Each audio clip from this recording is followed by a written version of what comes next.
My name is Adrian. I'm 23 years old, and just a few months ago I thought my future was clear. I had survived the chaos of my childhood, worked my way through engineering school, and gotten engaged to a woman I believed I would spend the rest of my life with. Her name was Clara, and for a time I thought she was my safe harbor after a stormy youth. But 2 weeks ago, I discovered the truth. Clara had cheated on me.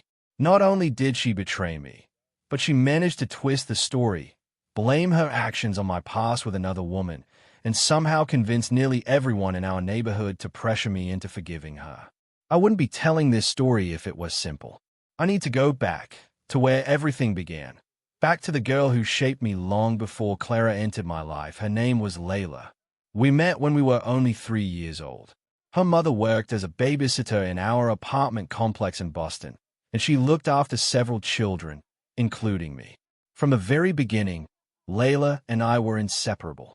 We sat together, played together, laughed together. By the time we were in kindergarten, the other kids called us the twins because we were always side by side. Our mothers noticed the bond between us and became close friends themselves. They even enrolled us in the same school, making sure our paths never separated. From ages 3 to 13, Layla was at the center of my entire world. Of course, we argued. Kids always do. We'd fight over toys or homework, but if anyone else tried to tease her, I defended her fiercely. If someone mocked me, she would step forward and silence them with a glare sharper than any words. Together we stood against the world, and because of that unity, we were often excluded. Other kids whispered that we were strange, too close, maybe even unhealthy. But Layla and I didn't care. We had each other. That was enough. When we were 11, our families began to worry. They thought our attachment was too strong, too consuming. They encouraged us to make new friends, to separate. It was during that forced distance that Layla and I realized something deeper. We weren't just best friends. We were in love. We kept our feelings secret. Our families were conservative. She came from a Middle Eastern background, I from an African one. In our community, cultural differences were treated like walls, not bridges. So we hid our budding romance. We whispered confessions in quiet corners, held hands under desks, shared awkward kisses when we thought no one was watching. When I was 13, I made a reckless decision that would alter the course of my life. I climbed through her first-floor bedroom window late one evening, something I'd done before. It was dangerous, but exciting, our own secret ritual. We talked, laughed, kissed softly. But that night, fate betrayed us. Her father burst into the room without knocking. He froze at the sight of us, his daughter's lips against mine. His face turned crimson with rage. He shouted, threatened to call the police. My heart pounded as I scrambled toward the window. I slipped, fell to the ground, and landed on my arm with a sickening crack. Pain shot through me as neighbors poured out of their homes, drawn by the shouting. They saw me lying there, clutching my broken arm, while Layla's father roared accusations. By morning, everyone in the neighborhood knew. Whispers filled the hallways. Judgmental eyes followed me everywhere. Layla's father insisted on pressing charges, though at my age there wasn't much the law could do. Still, the humiliation for my family was unbearable. My father, desperate to protect what little dignity remained, sent me away to Ghana, where relatives lived. His words were final. You need distance. You need to forget her. But we both knew the truth. He wanted to separate us once and for all. Living in Accra was like being thrown into another universe. New schools, new rules, a new language rhythm. I tried to adapt, but every night I logged onto the internet just to see Layla's name flash on my screen. She and I clung to each other through messages, emails, video calls. We promised we'd wait, that nothing would break us. When I returned to Boston after finishing high school abroad, it was as if no time had passed. Layla and I found each other again instantly. We began dating in secret once more, though now as young adults. At 20, we whispered about marriage, convinced our love could withstand anything. When we finally told our families about our intentions, the reaction was explosive. To them, it was as though we had declared war on tradition. My relatives demanded I find a woman within our culture, Her family insisted the same. Our community thrived on gossip, and Layla and I became their favorite story. Whispers chased us everywhere. The boy who broke his arm sneaking into her room. The forbidden romance that refused to die. It was exhausting, suffocating. Layla wanted us to escape. She suggested moving to Chicago, far from our families, where we could finish our studies and live in peace. But at that time, my father was gravely ill. I couldn't leave. I stayed, and when he passed away, grief drained the last of my strength. I no longer had the will to fight for us. I ended things. Layla left the city, and just like that, the love story that had defined my life was over. I moved into my university student housing, determined to start fresh. It was a brutal year, lonely, empty, but I kept going. On weekends, I visited my family, but most of the time I stayed away from the neighborhood that carried too many ghosts. One evening, at a wedding I attended reluctantly, I met Clara. She had recently moved into the community with her family. We were seated at the same table, and before the night was over, we were exchanging jokes, sharing our life stories, filling the silence with easy laughter. I told her about Layla, though not in detail. She told me about her ex-boyfriend, a man she had left after 2 years because he pressured her to sleep with him before marriage and she refused. She said she wanted to wait until after the wedding, but he couldn't. Their breakup had left her heartbroken. We bonded over pain. Two wounded souls finding comfort in each other. Over time, Clara became my friend. Then, one day, she confessed she had feelings for me. I hesitated. Layla is still in my heart, I admitted. Clara smiled sadly. Then let me help you forget. I should have said no. But loneliness is a powerful drug. I agreed to give us a chance. At first, being with her felt unnatural, like I was wearing clothes that didn't fit. But gradually, I grew used to her presence. I began to appreciate her kindness, her laughter. Eventually, I convinced myself that I loved her. Still, Layla lingered in the background. Clara became obsessed with her. Even though she had never met Layla, she despised her existence. Whenever we tried a new activity together, Clara would ask, "Did you do this with Layla?" When I complimented Clara, she would snap back, "Did you ever say that to Layla?" It became unbearable. I stopped mentioning Layla altogether. But gossip in our neighborhood never died. People retold the old story of me breaking my arm, exaggerated it into legend, laughed at the scandal of our childhood romance. Clara heard it all, and no matter how many times I reassured her, she couldn't let go. Yes, Layla was beautiful, I told her once, but that's not the point. You're the one in my life now. She shook her head, tears in her eyes. I'll never be enough. Despite the growing cracks, I proposed. My family approved. Clara was from the same culture. I was too exhausted to fight another war against tradition. A wedding in August felt like perfect timing, right after I would finish my degree. For a while, things seemed steady. But beneath the surface, insecurities festered. 2 weeks ago, my world shattered. I received a call from an unknown number. A man's voice introduced himself as Daniel, Clara's ex. My pulse quickened. He said, "Clara and I have been seeing each other again. We've slept together multiple times." My hand went cold around the phone. "That's impossible." "I can prove it," he replied. Minutes later, screenshots filled my inbox. Messages, photos, words too intimate to deny. I told myself they could be fabricated, lies designed to ruin me. But he invited me to meet him in person. I agreed, bringing 2 friends for safety. When we met, he showed me his phone, Clara's number, their conversations, dates, details.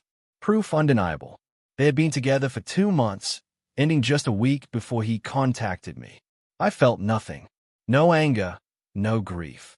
Just numbness, as though I were watching someone else's life unravel on a movie screen. I called Clara. My voice was flat. "We need to talk." I went to Clara's house that evening. My hands were trembling, but my face felt frozen, expressionless, as though my body had decided to protect me by shutting everything down. She greeted me with a smile that faltered when she saw my eyes. I didn't sit down. I told her calmly that I knew about Daniel. She laughed nervously, shook her head, said he was lying, said he was obsessed with her and wanted to destroy her happiness. I took out my phone and played the recording of Daniel reading their messages aloud. Her face drained of color. She kept insisting it wasn't true, that it was fabricated, but I told her I had seen the phone myself, that Daniel knew things he could never have known unless she told him. At that, Clara collapsed onto her bed, sobbing, clutching her face as if she could hide from me. She begged for forgiveness. Her parents rushed in at the sound of her cries. They demanded to know what was happening. Clara, still sobbing, said I was accusing her unfairly, that I was listening to lies because deep down I still loved Layla. Suddenly the whole narrative flipped. Her parents turned their angry faces toward me, accusing me of jealousy, of dragging up the past to humiliate their daughter. I tried to speak, but my words slid off them like rain off glass. No matter what I said, they chose to believe her. I left the house without arguing. As I walked home, the world felt silent, yet inside me a storm raged. By the time I reached my family's home, Clara's version of events had already spread. She claimed she had only strayed because I was secretly seeing Layla again. She painted herself as the victim, and Layla and I as villains. And unbelievably, people believed her. My phone buzzed with messages from relatives, neighbors, even family friends, all of them pressuring me to forgive, to understand, to save the engagement. I turned off the phone. I couldn't breathe. I went to stay with a friend from school, disappearing from the neighborhood entirely. For 10 days, I spoke to no one but my mother through short emails. Clara wrote to me constantly, pages upon pages of apologies, justifications, pleas for mercy. I deleted them all without reading. Final exams were approaching. I forced myself into autopilot, focusing on studying, on something I could control. I barely ate, barely slept. Somehow, I passed. When the results came in, I had officially become an engineer. Yet there was no joy in me, only emptiness. The night I came home from campus, I turned on my phone. Hundreds of unread messages poured in. Over 200 texts, dozens of voicemails. My chest tightened. I deleted them all in one motion, unable to face the words inside. But the images in my head wouldn't stop. I saw Clara's face in every corner of my apartment. When I lay on the bed, I imagined her there beside me. I felt filthy, contaminated. I scratched at my skin until it burned. I showered again and again, each time hoping the water would wash away the dirt that clung to me. That first night, I showered 8 times. My skin was red and raw, but the shame remained. When I couldn't sleep in my bed, I dragged a blanket onto the floor. The bed was poisoned with memories of her. The floor was hard, but at least it was clean. The next day, the cycle continued. Images of Clara with Daniel filled my mind until I clawed at myself and ran to the shower. 3, 4 times a day, I tried to scrub her out of me. I didn't know if I was losing my mind. Eventually, I couldn't hide anymore. I went back to my family home one Saturday, already dreading what I would find. My uncle, the man who declared himself head of the family after my father's death, was there, sitting like a judge with his wife beside him. She was a domineering woman, sharp-tongued and bitter, and everyone in the neighborhood whispered about her behind closed doors. I called her the witch in my mind, because that's how she treated people, like pawns in her games. Alongside them were family friends, and my youngest siblings, 3 of them, who looked at me with wide, confused eyes. My little sister, only 5, ran to me immediately, arms wide. I knelt, hugged her tight, and for a moment I felt alive again. My brothers, 13 and 9, came too, eyes shining. They looked up to me, always had. Guilt stabbed through me for disappearing on them. Usually, when I was home on weekends, I helped them with homework, tucked them in with the old bedtime stories my father once told me. Even from my apartment, I tried to call them every night. Now I had abandoned them too. My uncle interrupted the reunion with his booming voice. He accused me of dishonouring the family, of spreading lies about Clara, of letting my obsession with Layla ruin everything. I sat in silence at first, letting him rant. But then his wife, the witch, spoke. She said Clara was a sweet girl, loved in the community, volunteering at events, helping children. She said mistakes happen. It was probably just a kiss, she insisted. Is that really enough to destroy a marriage? I clenched my fists. I remembered Daniel's phone, the words, the intimacy that went far beyond a kiss. Yet here was my own family siding with her. I told them what I had seen. They waved it away. They demanded I forgive, because that was easier than facing the scandal. Finally, my anger boiled over. I turned to my uncle. Fine. I'll forgive Clara if you let me sleep with your wife for 2 months. Just a mistake, right? The room erupted into chaos. My uncle lunged at me, fists raised, but family friends held him back. The witch began to wail, clutching her chest as though I had stabbed her. I stood my ground, heart pounding, but I felt strangely calm. You're hypocrites, I said coldly. You asked me to forgive what none of you would ever tolerate yourselves. You'd rather sacrifice me than face the truth. My uncle's face twisted with fury. He spat that I was dead to him, no longer family. For a moment, the words cut me. But then I thought of the man from my childhood, the neighbor who treated me like a son, who gave me candies and little gifts after school, who once killed himself when he discovered his wife's affair. I thought of the pain that betrayal carved into his soul, and I knew I would never be that man. I would never forgive a betrayal like Clara's. My mother returned later that evening. She had been out visiting relatives, and when she walked into the room, the tension was still thick in the air.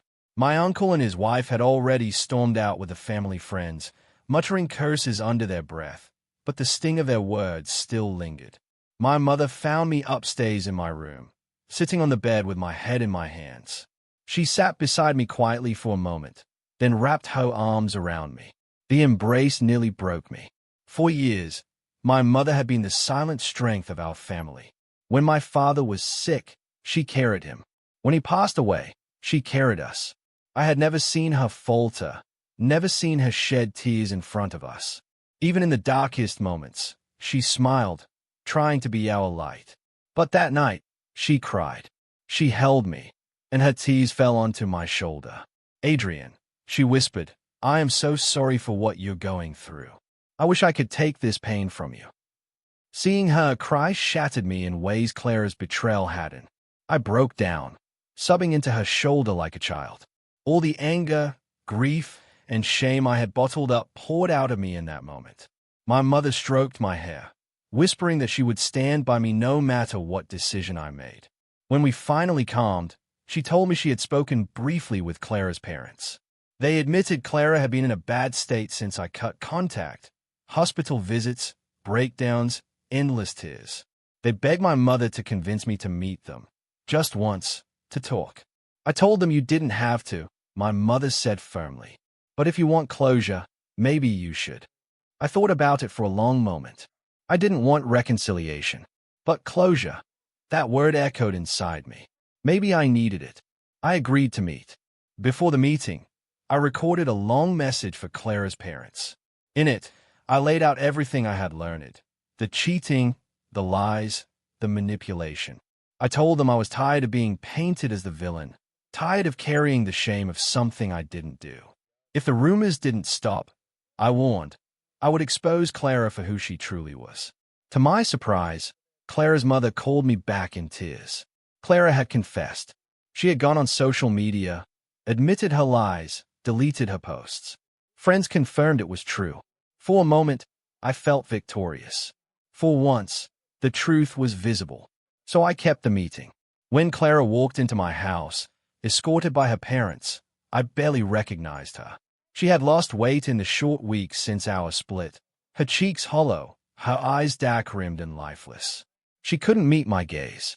My mother sat beside me in the living room, silent but steady. Clara's mother began speaking first, begging me to reconsider, to forgive. She was insecure, she said desperately. That's why she made her mistakes. I turned to Clara. Why did you lie about who you were? Why did you build a fake version of yourself? Clara opened her mouth, but no words came out. Tears slid down her cheeks.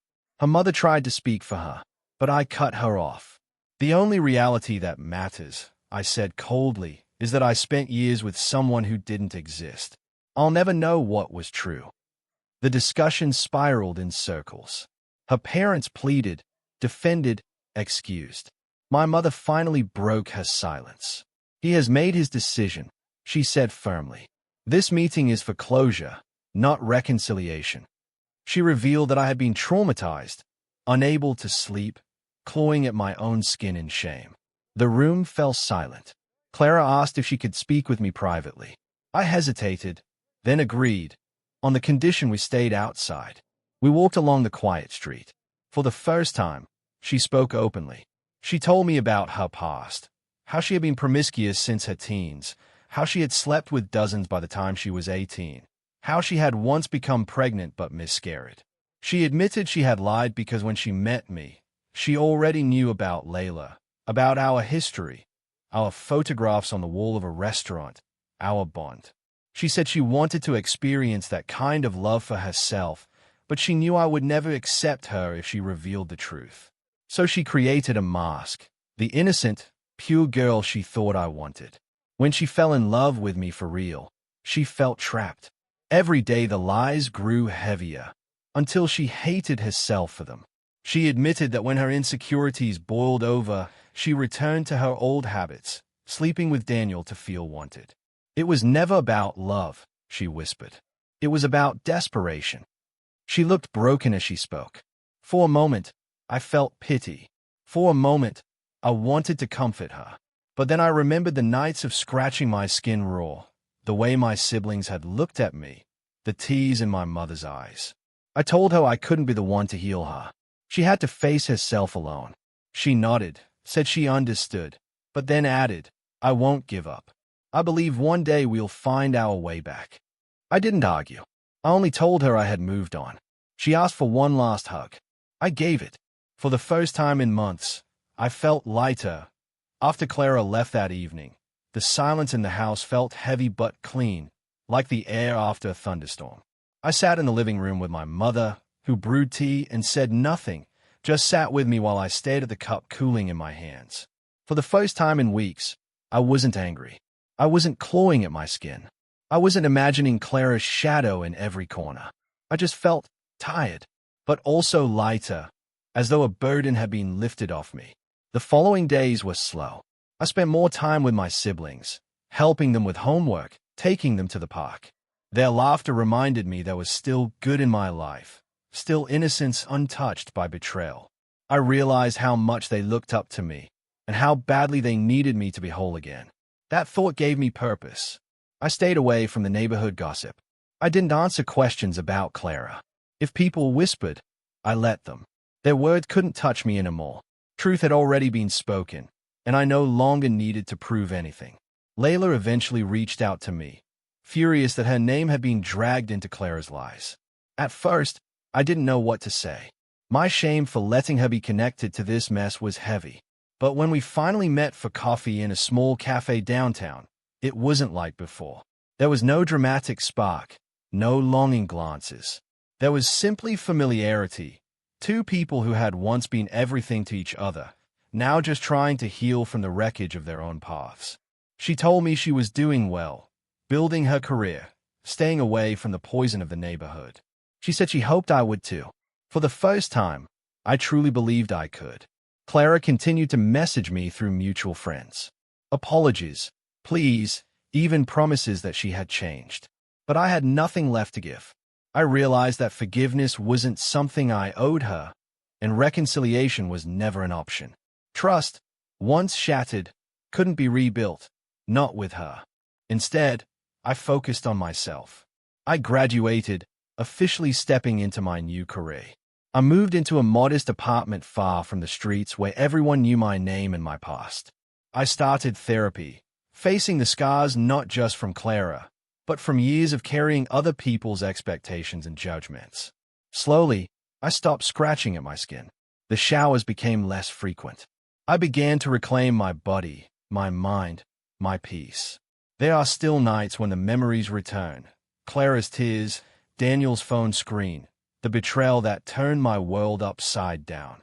But now I meet those memories with a kind of quiet strength. They remind me of what I survived, not of what I lost. And so here I am, telling my story. Not because I want pity, but because I want anyone who has been betrayed to know you are not alone. People will pressure you to forgive, to forget, to carry the burden of someone else's mistakes. But you don't have to. You are allowed to walk away. You are allowed to choose yourself. As for Clara, maybe she will change, maybe she won't. That's no longer my concern. My path is forward, toward healing, toward a life built not on lies but on truth.